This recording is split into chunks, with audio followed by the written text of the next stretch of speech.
நவதுர்கா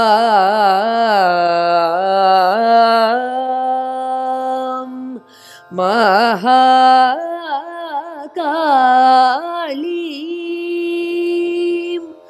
பிரம்ம விஷ்ணு சிவாத்மிகாம்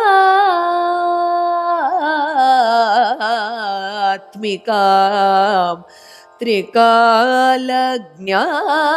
சம்பன்னாம் நமாமி புவனேஸ்வரி.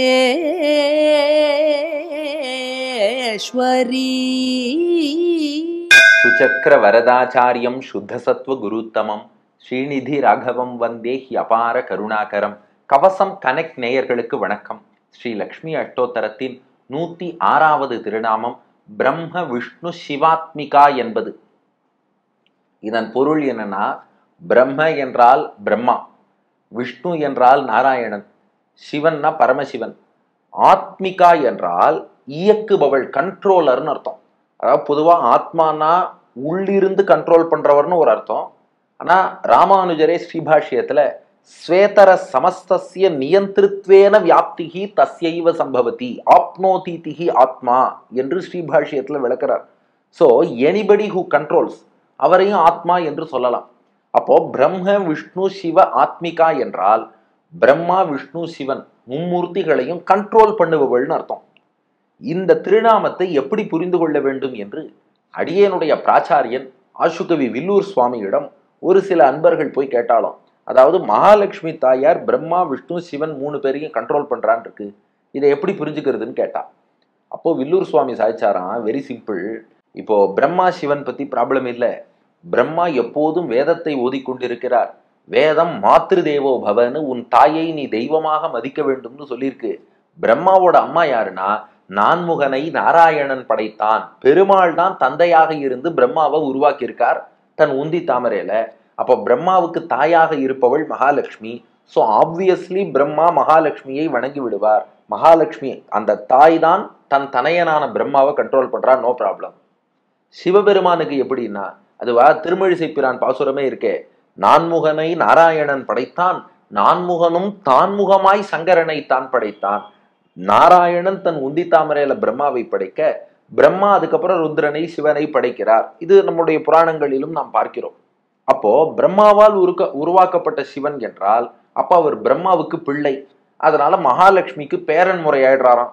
அதனால தாராளமா மகாலட்சுமி சிவபெருமானையும் கண்ட்ரோல் பண்ணலாம்.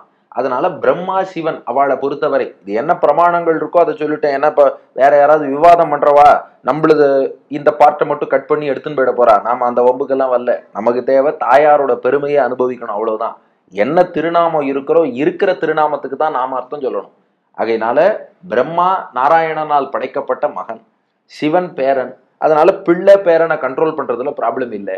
அதனால பிரம்ம சிவ ஆத்மிகா, பிள்ளையாகிய பிரம்மா பேரனாகிய சிவன் 2 பேரையும் கண்ட்ரோல் பண்றா, இதுல ப்ராப்ளம் இல்லை.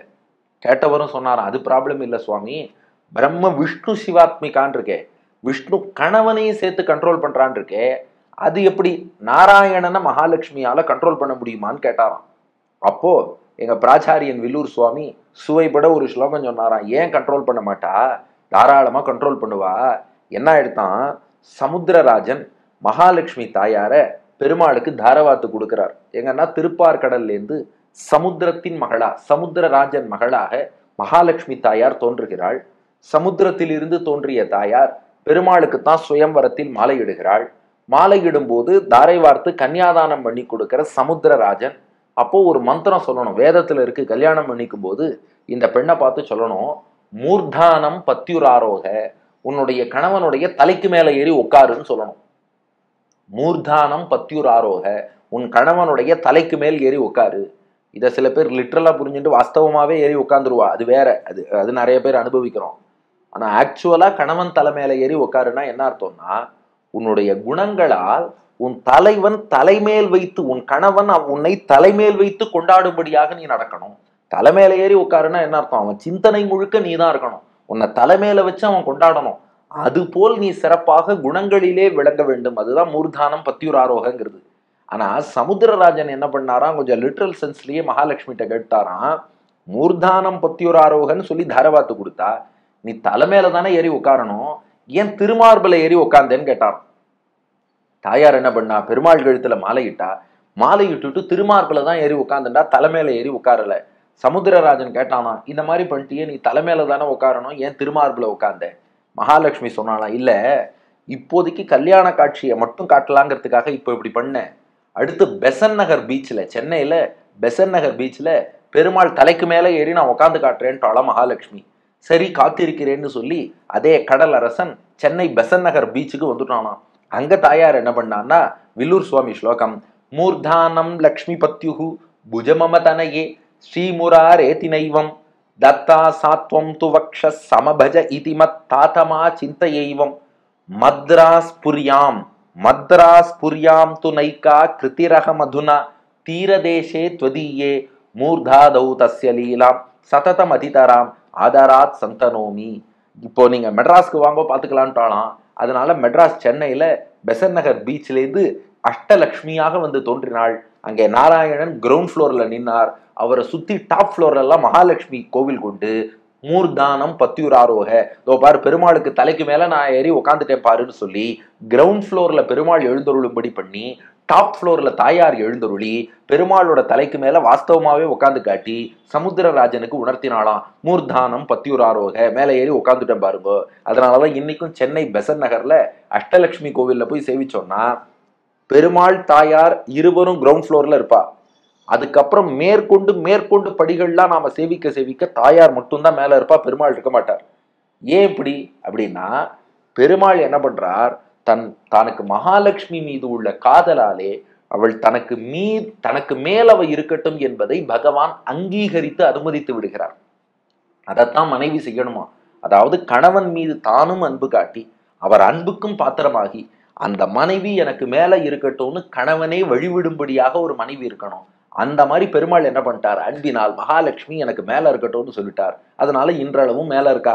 இது ஏதோ நாமா சொல்லல, பராசர பட்டரும் என்ன பண்ணார், ஸ்ரீ விஷ்ணு சகஸ்ரநாமத்துல ஸ்ரீஷகான்னு திருநாமம் வந்தது. நம்ம 1000 நாமங்கள் 1000 கதைகள்ல அது பார்த்தோம். அந்த ஸ்ரீஷகாங்கிற திருநாமத்துக்கு பொதுவா எல்லாரும் என்ன அர்த்தம் சொன்னா, ஸ்ரீக்கு ஈசன், மகாலட்சுமிக்கு பாசுன்னா. பராசர பட்டர் அப்படி சொல்லல. ஸ்ரீஷகாங்கும் போது மகாலட்சுமியை தனக்கு பாசாக கொண்டவர் பெருமாள்தார்.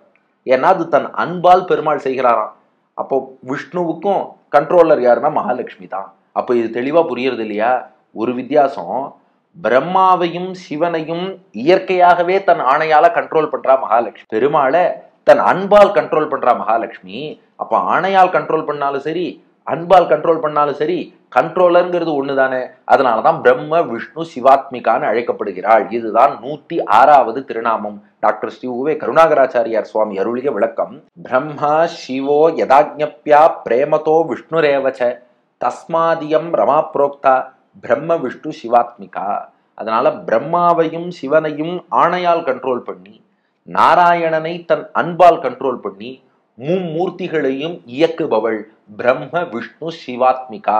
பிரம்மா விஷ்ணு சிவன் மும்மூர்த்திகளையும் இயக்குபவள் 106வது திருநாமம். நாமும் இந்த திருநாம விளக்கத்தை எல்லோருக்கும் பகிர்ந்து எல்லோரோடும் இணைந்து அஷ்டலட்சுமி கோவில், பெசன் நகர் அஷ்டலட்சுமி கோவிலில் எழுந்தருளி இருக்கும் அஷ்டலட்சுமியை தியானித்துக் கொண்டு பிரம்ம விஷ்ணு சிவாத்மிகாயை நமஹா என்று தினமும் சொல்லி வந்தால் நமக்கும் நல்ல மரியாதை, உயர்ந்த பதவி உள்ளிட்ட விஷயங்கள். ஏன்னா ஒரு பெரிய பதவியில இருப்பார், ஆனா அவர் சொல்றத அவரோட பணியாளர்கள் யாருமே கேட்க மாட்டாங்க. அப்படியெல்லாம் இல்லாம அந்த நல்ல ஒரு ஆளுமை திறன், கண்ட்ரோல் அது ஏற்பட்டு பணிகள் சீரிய முறையில் நடக்க மகாலட்சுமி அருள் புரிவாள். பிரம்ம விஷ்ணு சிவாத்மிகாயை நமஹா. நன்றி, வணக்கம்.